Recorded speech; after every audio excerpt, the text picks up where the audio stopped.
بارش اس دن معمولی سے زیادہ بھاری تھی، ایسی بارش جو سڑکوں پر نہیں دلوں پر گرتی ہے۔ عمران نے گھڑی دیکھی، شام کے 5 بجنے والے تھے۔ کالج کی عمارت آہستہ آہستہ خالی ہو رہی تھی، مگر اس کا دل آج عجیب بوجھ تھا۔ 40 برس کی عمر، 3 بچوں کی ذمہ داری اور ایک ایسی خاموشی جو بیوی کے جانے کے بعد گھر میں مستقل رہنے لگتی تھی۔ وہ خود کو مضبوط سمجھتا تھا، مگر کچھ دن انسان کو اپنی مضبوطی پر بھی شک ہونے لگتا ہے۔ کلاس میں آج نئی طالبہ آئی تھی۔ نام عائشہ، 18 برس، سادہ لباس مگر کسی نمائش کے، آنکھوں میں وہ ٹھہراؤ جو عام طور پر اتنی عمر میں نہیں ہوتا۔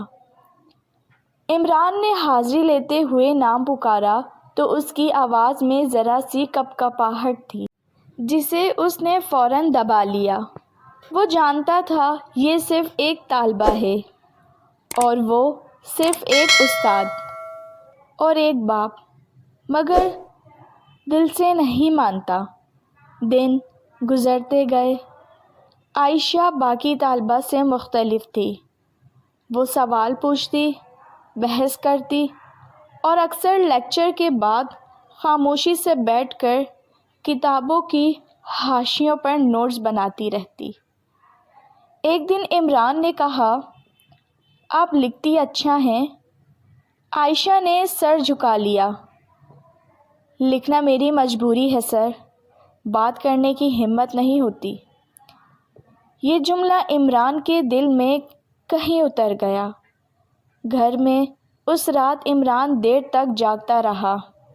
بڑا بیٹا حساب کا سوال پوچھ رہا تھا، چھوٹی بیٹی ضد کر رہی تھی کہ امی کی تصویر یا کہانی سنائیں، اور عمران وہ خود سے لڑ رہا تھا۔ یہ غلط ہے، یہ فطری ہے، یہ صرف وہم ہے۔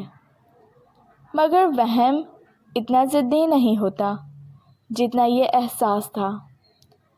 چند ہفتوں بعد کالج میں ایک افواہ پھیل گئی۔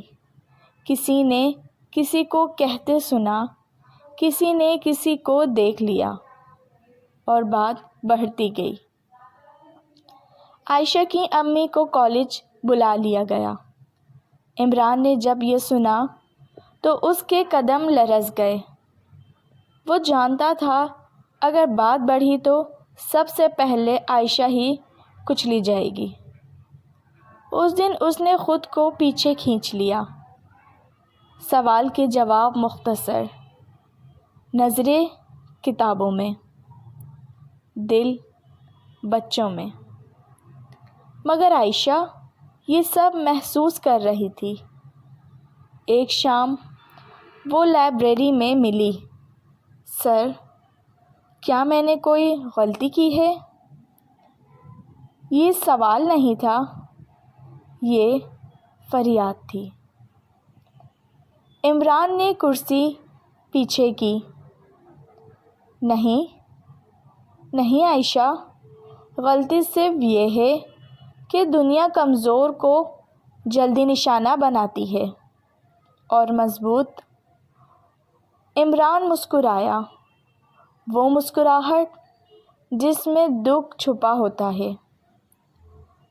مضبوط خاموشی سے ہٹ جاتا ہے۔ اسی رات عمران نے تبادلے کی فائل نکالی۔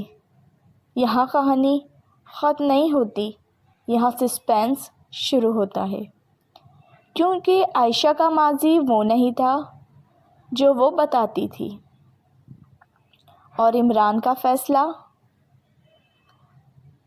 کسی ایک زندگی کو بچانے کے لیے تھا یا سب کو توڑنے کے لیے، یہ ابھی معلوم نہیں تھا۔ اگر آپ کو ناول نائٹ کی کہانیاں پسند آئیں تو پلیز چینل کو سبسکرائب کیجیے، کمنٹس میں ضرور بتائیں۔ رکھیے اپنا بہت زیادہ خیال۔ کل ملوں گی نئی کہانی کے ساتھ، اجازت دیجیے، اللہ حافظ۔